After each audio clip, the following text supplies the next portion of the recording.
दोस्तों, आज की ये सच्ची कहानी सुनने से पहले एक पल के लिए बस अपनी माँ की तस्वीर आंखों के सामने लाओ।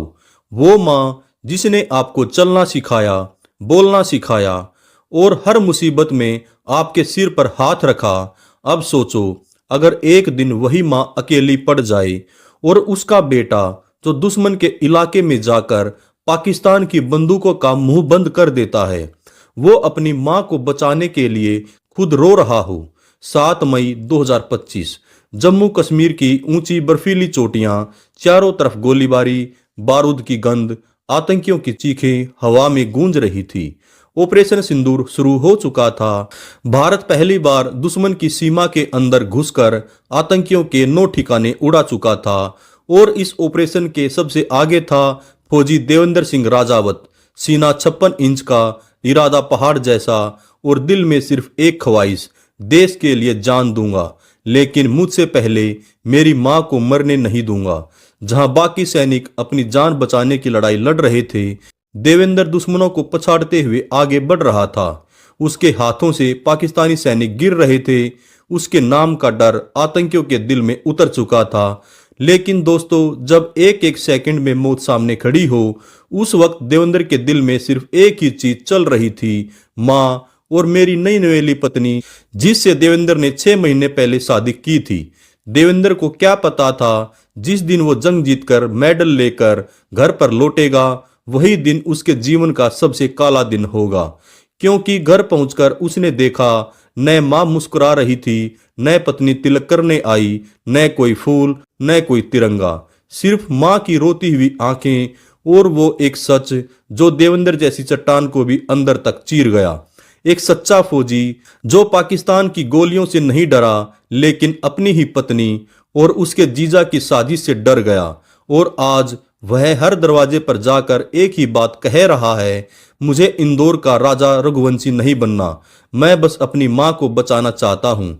दोस्तों, अगर आप भी माँ के बेटे हैं, अगर आप भी फौजियों का सम्मान करते हैं, तो इस कहानी को अंत तक सुनो। क्योंकि ये कहानी किसी देवेंद्र की नहीं है, ये कहानी उस हर बेटे की है जिसकी माँ अकेली है और जिसकी जिंदगी में धोखा आया हुआ है। जो भी मेरे दोस्त चैनल पर नए हैं, प्लीज वीडियो को लाइक करें, चैनल को सब्सक्राइब करें और वीडियो के अंत तक जरूर बने रहें। अब जानते हैं फौजी देवेंद्र के साथ शुरू से लेकर आखिर तक क्या हुआ। ग्वालियर के गोला का मंदिर इलाके के धर्मवीर नगर का रहने वाला, साल 2016 में सेना में भर्ती हुआ, कमांडो ट्रेनिंग ली, पैरासूट रेजिमेंट में रहा, फिर वेस्टर्न कमांड में तैनात हुआ। 7 मई 2025 पहलगाम में आतंकियों ने हमारे 26 तीर्थयात्रियों को मार डाला था। पूरे देश में गुस्सा था और जवाब में आया ऑपरेशन सिंदूर। पहली बार भारत ने पाकिस्तान के अंदर घुसकर 9 लॉन्च पैड तबाह कर दिए, 100 से ज्यादा आतंकी मारे गए और उस ऑपरेशन में देवेंद्र राजावत सबसे आगे था। उसने दुश्मन के बंकर उड़ाए, पाकिस्तानी सैनिकों को खदेड़ा, उसके सीने पर मेडल लगना तय था। लेकिन उसी समय उसके घर में एक और जंग चल रही थी जो उसने कभी सोची भी नहीं थी। 25 अप्रैल 2025 देवेंद्र की शादी हो गई थी। लड़की का नाम वंदना चौहान था, उम्र करीब 18 साल। मुरैना के सरकारी अस्पताल में ब्लड बैंक में नर्स थी। लड़की वाले बोले, हमें लड़का पसंद है, लेकिन फौजी देवेंद्र ने लड़की से एक बार भी नहीं पूछा, तू मुझसे शादी करके खुश है या नहीं है। देवेंद्र ने फौजी होने के नाते सवाल ज्यादा नहीं किए। उसने सोचा, जो भी हो मैं अपना घर बसा लूंगा। शादी के बाद विदाई हुई। देवेंद्र अपनी दुल्हन को लेकर घर आया। रात हुई, सुहागरात का टाइम आया। देवेंद्र ने प्यार से हाथ बढ़ाया और वंदना ने उसका हाथ झटक दिया। वंदना ने ठंडी आवाज में कहा, सुनो, मुझे तुमसे कोई प्यार नहीं है, मेरी शादी जबरदस्ती कर दी गई है। अब तुम्हें मेरी 4 शर्तें माननी होंगी, वरना मैं 1 मिनट भी यहां नहीं रुकूंगी। देवेंद्र हैरान रह गया। उसने पूछा, कौन सी शर्त है? वंदना ने एक एक करके शर्तें गिनवाई। पहली शर्त थी, 4 साल तक कोई बच्चा नहीं होगा। दूसरी शर्त, तुम्हारी माँ के नाम की सारी प्रॉपर्टी मेरे नाम करनी होगी। तीसरी शर्त, मुझे पूरी आज़ादी होगी, कहीं भी आना जाना, किसी से भी मिलना, कोई रोकने वाला नहीं होना चाहिए। और चौथी शर्त, जो सबसे खतरनाक शर्त थी, तुम मेरे जीजा कमल किशोर तोमर से कभी सवाल नहीं करोगे, वो मेरे कितने भी करीब आए। देवेंद्र के पैरों तले जमीन खिसक गई। वो चीखा, ये शादी है या सौदा? वंदना ने मुस्कुराकर कहा, सौदा ही समझ लो।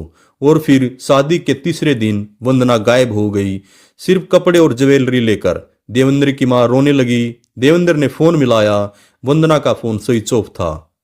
दोस्तों, अभी तो कहानी शुरू हुई है। अब आपको पता चलेगा वंदना का जीजा कमल किशोर तोमर कौन है और कैसे वो देवेंद्र की सारी प्रॉपर्टी हड़पना चाहता है। कमल किशोर तोमर, वंदना का जीजा, उत्तर प्रदेश के औरैया का रहने वाला है, लेकिन मुरैना ग्वालियर में रेत माफिया का बड़ा नाम है।